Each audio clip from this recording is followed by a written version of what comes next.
Welcome back to another episode of Harmonious at Lunch, the show that fuels your business success.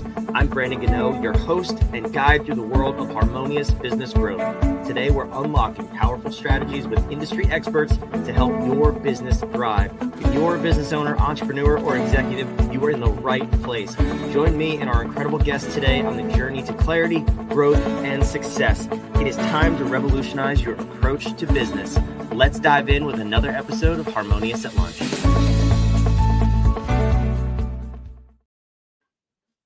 Welcome back into another weekly update of the Harmonious at Lunch podcast, another update. I hope you're liking these. This is episode number 4 or weekly update number 4.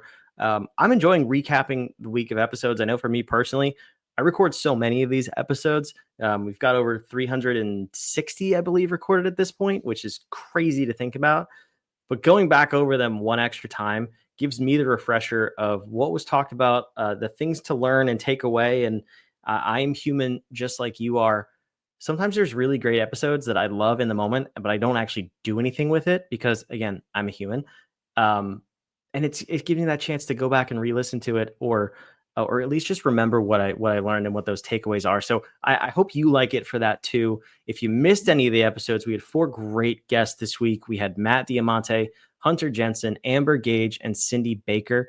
We talked about a variety of different topics, covered the whole spectrum. We stayed a lot in the category of business again, didn't venture too much out into the personal side, the mindset, relationships, personal health.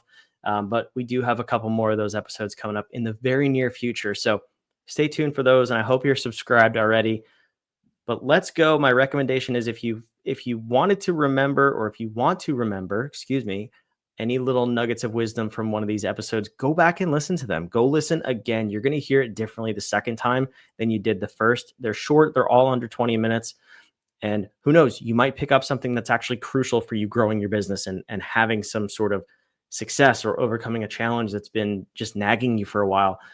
So that's my 2 cents. That's what I get out of it, is revisiting it a second time, even if it's quick, skimming through it.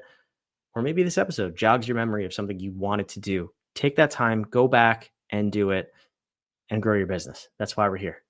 Let's dive in with Matt Diamante, Monday's episode, Organic Social Media Growth. If you've listened to this show for more than 10 minutes, you have probably heard me say I hate social media, like with a passion. I can't stand it. Let me toss the episode cover on the screen, the thumbnail here. If you're watching, I'll be sure to update the thumbnails on the screen so you know what to go look for in YouTube. But I'm sorry, that's not the right one. Let's try this one more time. There we go. Social media in 2025. So this episode really made me think about how simple it could be to use social media to grow your business, and how much we're overcomplicating it all at the same time. So, I don't like social media. It's because everybody says you have to have all these complex metrics and all these fancy graphics and editing. And Matt was like, no, you just got to be consistent. You need 2 things. You have to be consistent, and you have to have a really powerful hook. If your first 3 seconds doesn't engage your audience or your target audience, you're not going to really have success on social media, which I fully agree with. So I think social media is a valuable tool. Don't get me wrong. I don't hate it because I don't think it works. I hate it because, I just haven't found a way to be consistent personally, and create good hooks. But if you can do those 2 things, if you can create great hooks and you can produce a couple of videos a week, nothing crazy at the beginning, and then you can be consistent, I think Matt's formula can actually really help you grow your business, grow a following, and absolutely take off using free social media. He doesn't do any sort of paid advertising, anything like that. Everything he does on social media is completely organic. He's got millions of followers on Instagram alone, and then even more across all channels. And he did it in a very short period of time by doing those 2 things. So if you take nothing away from that episode with Matt, not only was he a fun, awesome guest to have a conversation with, but his methodology is very, very simple. So again, first 3 to 4 seconds, master the hook and get people engaged so that watch time increases, and then be consistent. Show up daily. And actually, he's at the point now where he puts out 3 videos per day. Not all of them go viral, but a lot of them do. And he gets a good number of followers, but then also interactions and business on the backside. That's the most important part for me, because he wasn't just talking about getting followers and vanity metrics. No, these are actually converting into clients for him in his business, because he's talking to a specific person, a specific avatar, speaking their language, showing that he can solve their problem, and then having fun and doing it on social media. So he's not he's not an influencer by any means, or at least he wouldn't classify himself like that. Although you could argue that he is an influencer in the digital marketing space, but he's got a boring business. He's talking about marketing. He even said it himself on the episode, and he's having amazing success on social media. So go listen to that episode, see what you can take away from it. Again, maybe it's even worth hiring somebody on your team, or making that part of somebody's role who's already on your team, and seeing what you can do to increase your presence and your influence, if you will, on social media. Really cool episode. Thanks, Matt, for stopping by. Tuesday's episode, Hunter Jensen getting an ROI in AI. Toss that one on the screen. Practical AI steps. This was a great episode. AI is all the rage, of course, and I know we've had a number of guests on the show talking about AI recently and how you can use it, different use cases, different verticals, different industries. Hunter was, from the minute he came backstage before we started recording, he was all about the no nonsense. How do you actually make sure AI is working for you and you're getting an ROI out of your AI? They are fun tools, fun toys, easy to get distracted, but it's not all about the hype in AI. We're far enough in now where there are really good and powerful tools that if you're not measuring the ROI you're getting, or you're not anticipating and projecting what sort of ROI you should be getting out of them, you might be wasting your time and money. And that was Hunter's whole focus. So he was he asked some powerful questions about, what are you doing with AI, and are you sure it's boosting your productivity and it's actually getting you an ROI, or are you just having fun and playing with it? So really, really interesting conversation. And he also talked about securing your data with AI. I think that's another big thing where companies and employees, if a company doesn't embrace AI, your employees probably are. And they might be putting information into that AI, think ChatGPT, Gemini, whatever, in an unsecured and unsafe manner. That might open your company for open up your company to risks, data breaches, all sorts of other things. So making sure that AI is a strategy within your company. It's also a risk and defense conversation within that's the reference to the Harmonious business architecture. The R stands for risk and defense. If you're not talking to your employees about how to protect themselves using AI, how to protect the company data, client data, all the other things that go with cybersecurity that we did touch on last week with Michelle, by the way, Michelle Novak. So if you haven't heard that episode, it ties together beautifully with Hunter's episode here. Making sure that AI is producing an ROI and you are staying safe while using these tools. Really cool episode. Make sure you go listen to that. If you haven't heard what AI is, I'm kidding. That would be crazy at this point. But if you're not using it, or you don't think you're using it to its maximum potential, go check out that episode with Hunter, because he will open your eyes to how you should be viewing AI. We didn't get into tools and tactics and specific use cases, but generally speaking, what's the strategy you should be using to make sure it's working for you and not just a waste of time, effort, energy, and money.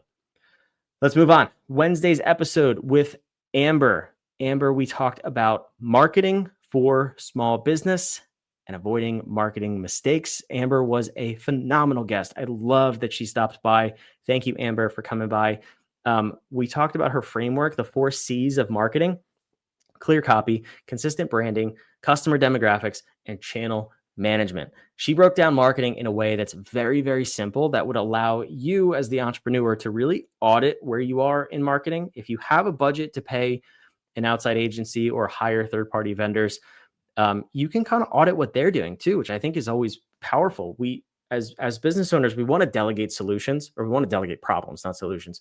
We want to delegate our problems and have somebody else solve and manage them in most cases. And marketing is one of those areas where it's so complex. There's so much to do. It's so easy to waste money there that we often tend to just trust the experts. What I liked about Amber's framework here, the 4 C's, was she gives you the power to go through, audit how your company is showing up, from an objective lens, take an outsider's approach and say, if I'm hiring somebody else, are they performing at a level where this brand is going to show up and communicate clearly to a potential client? Or are we maybe confusing the market a little bit? So take that step back, evaluate your brand, whether it's you doing the marketing as the owner, whether you've hired an agency or it's one of your team members, employees. Take that step back and see what is really going on in marketing and how can we up level it. We also dove into how to know your buyer on a deeper level so you have a better chance of converting and communicating with them, and nurturing your buyers, your leads, your customers, to make sure that they consistently work with you and accelerate up that value ladder, so to speak. We wanted to make sure, or Amber wants to make sure, you're not just spamming people, but you're actually providing value. And she gave a couple of ways to do that in the episode. So I know marketing is always a buzz topic for people because it's fun, but this was one of those episodes where, again, it makes you step back and think, am I doing this the right way? Even if you're getting great results, it can't hurt to just do a self audit and say, am I checking these 4 boxes? Is there room for improvement here? It's not, marketing is not one of those things where you can take a set it and forget it approach. It would be great if you could, but there may be better results to be had. The market may have changed since you set that marketing in place, whatever channels you're on. And it's always a good time to take a step back, review it, and see if there's some things you could do differently to get better results. So thank you again, Amber. Let's move on to the last episode of the week, which was on Thursday. Cindy Baker. Cindy, we talked about, that's right, ADD and how to use it for your superpower. I think this was an interesting episode because a lot of entrepreneurs I talk to, myself included, get easily distracted. We have a million things going on in our brain. We have ideas. We want to pursue new initiatives, new projects, new shiny toys like AI, where Hunter talked about, or let's Amber. We have new marketing ideas and we drop the old ones and start the new ones. It's not about just pushing that down or taking drugs even. We talked about that with Cindy, but managing that focus, managing your unique focus, your style of work, so to speak, identifying that and making sure that you're being productive and you're not being that squirrel brained entrepreneur that a lot of times we get caught up in doing. So a lot of cool strategies to identify who you are and how you work best. Cindy helps people through that all the time. And then also just talking about what it looks like to kind of take a step back, don't put somebody else's rules on you, and how to thrive in your own level of productivity and success. I do want to offer another shameless plug here on this one. We can help you identify who and what you are. At HumanOp, that's what we exist to do. Our app is out, it's public, it's in the App Store. If you look up HumanOp in the App Store, or if you go to humanop.com, you can go take our patented assessment and in 10 minutes, 10 to 15 minutes, have a complete diagnostic analysis of who and what you are in the world. So for people with ADHD or who have been diagnosed or undiagnosed, which we talked about with Cindy, it's a powerful tool because, well, that disease doesn't actually exist. I hate to break it to you. It's more of a label we put on a certain set of behaviors. And if you look at it through the lens of our assessment, out of our HumanOp assessment and analysis that you get on the backside, you'll see really what's going on. And often there's a couple of things that within the app, it will give you strategies to overcome that, to harness your productivity, to see how productive you can be at certain times of the day. A lot of different things we can do to avoid a diagnosis, to avoid medication, to really understand why you operate the way you do, and then how to leverage that for your own success. So I strongly encourage you to go download the app. Again, humanop.com. It'll be in the show notes down below. Take the assessment. Invest the 10 to 15 minutes on the backside of that. Read the reports, see what it says about you. It's over 99% accurate. It's the only patented assessment tool in the world. And I haven't found a single person who wasn't blown away by the results. So that's my suggestion. If you are an entrepreneur, you want to get to that next level of success, you want to understand yourself better, and you want to understand how to then be a leader, lead in your own unique way and lead your organization in your unique way. Well, that's the app for you. It's 100% free. It always will be. And we have more paid products. That's how we monetize. But we want everybody to understand at their core who and what they are so that you can take that and actually have success and happiness in the world. It's not that complicated. We just tend to make things complicated as human beings. So go check that out. That's my shameless plug. Thank you for listening. Thank you for being a listener and hopefully a subscriber of Harmonious at Lunch.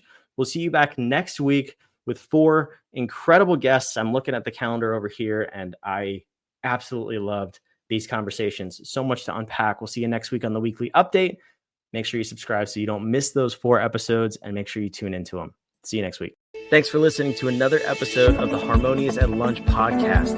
Make sure you subscribe on whatever platform you're on, and we want to invite you to join us in the Small Business Success Facebook group, our private group where guests and listeners come together to grow your business. We want impact-driven entrepreneurs who are ready to go to the next level in this group so we can all share ideas, collaborate, and grow our businesses together. Go to whatif.com/group, and we want to invite you to join today. See you on the next episode of Harmonious at Lunch.